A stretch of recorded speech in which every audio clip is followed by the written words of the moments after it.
Word of warning, keep hold of it. I was so lucky to catch that. So lucky.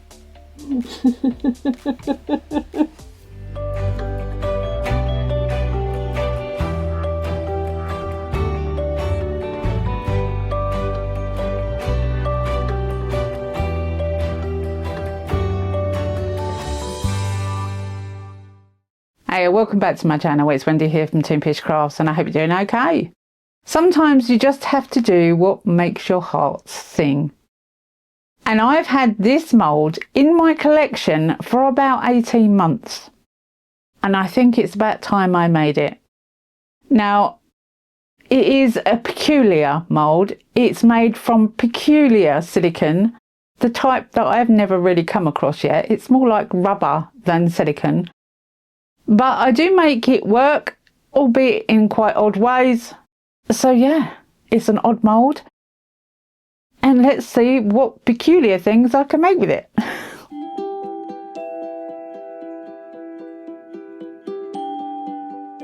So this is the mould that I'm talking about. And yes, I got it from Temu. It is really cheap. And they're still on Temu, even though I got it so long ago. I know a lot of people don't shop on Temu, and I understand that. But when you see a mould that really pulls at your heartstrings, you just have to get it, don't you? I'm going to try and colour this with Dragon. This is one of Emma's colours. It's Dragon from Emma the Tiny Turner. And that is available on toonpish.com. It's a flake. Now, I have used this colour loads of times before, and there wasn't much left in the pot. But I figured that I would cover the entire thing in Dragon because Dragon is an amazing colour. There's so many colours in there. Blue and pink and a touch of green. Actually, more colours than that. Now, it is a weird silicone. It's very close to rubber rather than silicone. It's stated as a silicone mould, but to me it felt like rubber. And as I was colouring it, the flakes didn't really want to stick to it. Now, this is the first mould I've ever used where flakes just didn't want to stay. Didn't want to stay at all. It looks kind of coloured, but it was so faint. I couldn't see it working. I really just could not see this colour working at all, which was gutting because I do like Dragon as a colour. Once I'd used all the Dragon that I had, I was going to open another pot, and I thought, what is the point here? What is the point? I don't think it's given me the coverage that I needed. I was fully aware it was a matte mould and not a shiny mould, but I thought the flakes would stick. So I thought about it and I came up with a different solution. If the flakes don't stick properly, surely the powder would. Alchemy is one of Emma's chameleon pigments. It's very close to the Dragon. It's as close as I could get to the Dragon. Now, it is more green than anything else, but it does have a pink and purple-ish tint to it. So I figured I would go over the entire thing with the Alchemy. Now, you can see that I've used this Alchemy a lot. There is hardly any colour in that pot. There is a fraction of what was originally in the pot. Some people have said that these colours are expensive because you don't get much in a pot, which is true. I agree. When I first started them, I thought, wow, these are expensive. But I covered the entire picture in Alchemy, and I still had a small amount of Alchemy left in the pot. So you really don't need much of this colour to get this effect. I'm going to be using the Stoyo resin for this pour. The links for Stoyo will be in the description box below, together with a rather nice 15% discount code. And 15% off is well worth having, in my opinion. And mixed it up really quickly with the Let's Resin mixer. Once it's fully mixed, you can just take the lid off and, word of warning, keep hold of it. I was so lucky to catch that. So lucky. It could have been resin everywhere. But once all the drips are off, you put it into a spare cup and press it, and it will spin most of the resin off of the blade. You still need to scrape the bottom and the sides of a cup, even though it's been into a mixer like that. And it doesn't add any bubbles, believe it or not. It's a really quick mixer if you are making a large amount. It's ideal. And the new paddle shape is a lot easier to clean too.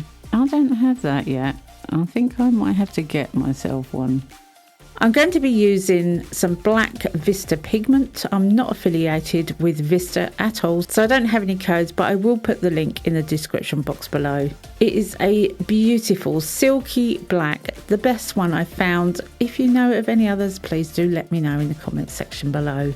And I'm going to use a needle top bottle.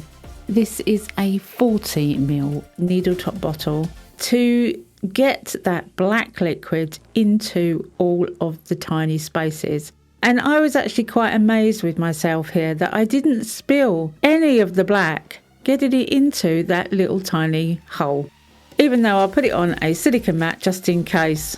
Pat on the back, Wendy. Even when my husband was editing this, he was surprised too. Now I'm using the needle top bottle to push that black resin into all of these tiny little spaces. This mould is full of little tiny points and cracks, and I want that black to go down into all of those areas to get rid of any potential bubbles that could happen.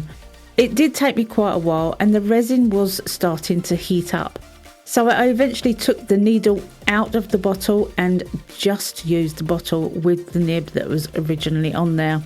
Once I had got in all the little details, then I used the rest of the resin and the knife just to drip down into those areas once again before pouring the rest of the black over the back. Now I did actually save some of this resin separately because I didn't know how much. I didn't measure this mould and I didn't know how much resin I would need, but I needed the whole amount. I needed every last bit of the 12 ounces I made.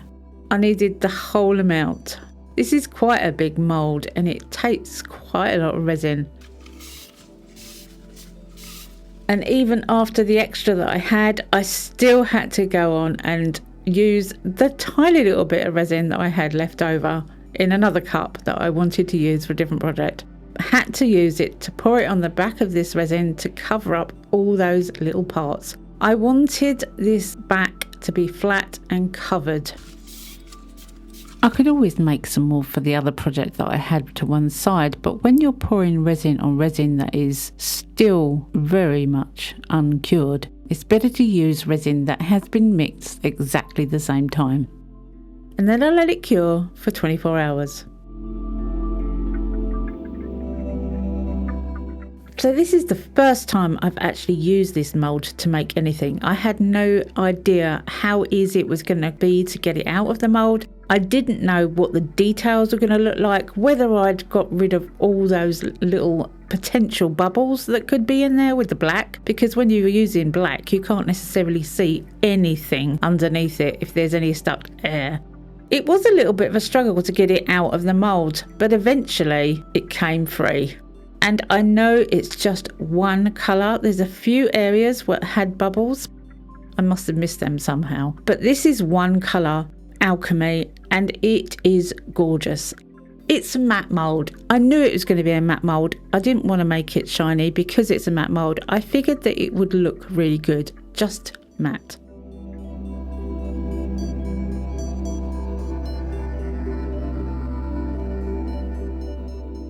Now I did want to go on and make a second one. Because of the way the colour worked, I figured I would do something a little different. So this is Chaos, another one of Emma the Tiny Turner's colours. It is an amazing purple with a slight blue tint to it. Absolutely gorgeous. And I've only coloured the top parts this time. Luckily now I have one that's already made and I can see where all the detail is that I need to colour. So having that as a reference really does help you place the colours exactly where you want them. When you're using powder, it can fly everywhere. It usually does fly everywhere. So I'm just going to take a cotton bud and some isopropyl alcohol and clean out the lower areas. It doesn't take very long. I'm quite frugal with Emma's colours. And as with the other colour that I used, I still had a little bit of chaos left, even though I didn't have much to start with. I do think I'm going to have to top up my stock. I'm going to use the mixer again and the same amount of resin. And 40 seconds later, it's all mixed up. And I hold on to the lid a bit tighter this time. I do love this machine. It is so quick, but you do need to scrape the bottom and the sides. I also put this into the degassing machine for 7 minutes to get rid of all those bubbles, because this is going to be poured clear. And I am going to completely fill this mould over the colour as well with clear resin.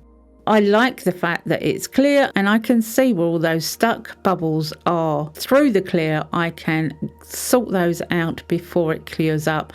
I do spend quite a lot of time here getting rid of all those stuck bubbles in the areas. And there are a lot of areas with this mould. I think I've already said that. It is full of detail. When I'm completely happy, then I thought, well, you know what? I'm going to put something over the back of this to give it some colour. So about 2 hours later, when I finished umming and ahhing over what I'm going to do, I got the dichroic film out of the drawer. Now I do sell dichroic film on toonpish.com in packs of 10. That's 10 pieces, one of each colour, that are 20 centimetre by 10 centimetre. Or packs of 8, I think they are. I also sell offcuts when I have them as well, in packs of 10 that are 10 centimetre by 10 centimetre. So they're smaller, they're half size, but they're offcuts, so you won't get a standard block of colours. These are pieces of dichroic film. They're all singular pieces and they've all been crunched up and pushed out straight. But I'm going to put them on the back of this sticky resin. It's only been sitting for about 2 hours. I could have done this straight away, but I couldn't make up my mind what I was doing, to be honest. It's only when I suddenly thought, oh, dichroic film, yes, I need that in my life. And I decided to go over the back with all different colours. I just kept going really, building up different colours all over the place just to see what I could get. By the way, I just want to say hello and welcome to all my new subscribers. And if you haven't subscribed already, maybe you would consider doing so. It doesn't cost anything and it does really help my channel out.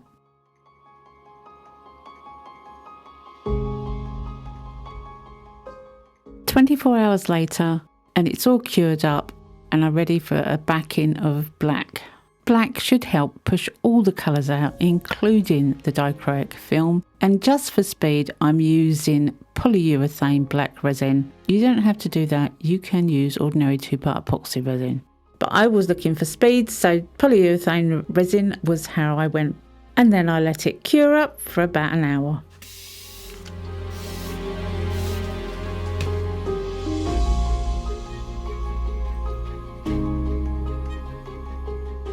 Once I was happy it was completely cured, it was time to get it out of the mould, and I was really excited to see this one. This mould is a matte mould and it will give a non-shiny appearance, and because of that I was hoping that the dichroic film would do its magic behind the clear resin, and I couldn't wait to see it. Again, it was a little struggle to get it out of the mould. It has a lot of detail, as I've said. Resin is really hard when it cures and it grips hold of this mould, as it's not such a soft, supple silicone. And I think it is absolutely gorgeous. I love this one. I think the 3D effect of the colour behind the clear resin just works beautifully. And just to finish it off, I put a little tiny dot of clear UV resin in his eye socket, so you can look into the eye and see more colour behind. I absolutely love this make. These pieces will be going onto my wall next to each other, probably, or close to each other. Even though I don't like green, I still love how they came out, both of them. I hope you've enjoyed this one. I can't believe I've waited so long to make these. I'm glad I have now. This is going out between Christmas and New Year, so Happy New Year to everyone in the coming week. I will be back on Tuesday the 7th of January with my normal Tuesday slot. Have a absolutely smashing New Year, and I'll see you then. Bye for now.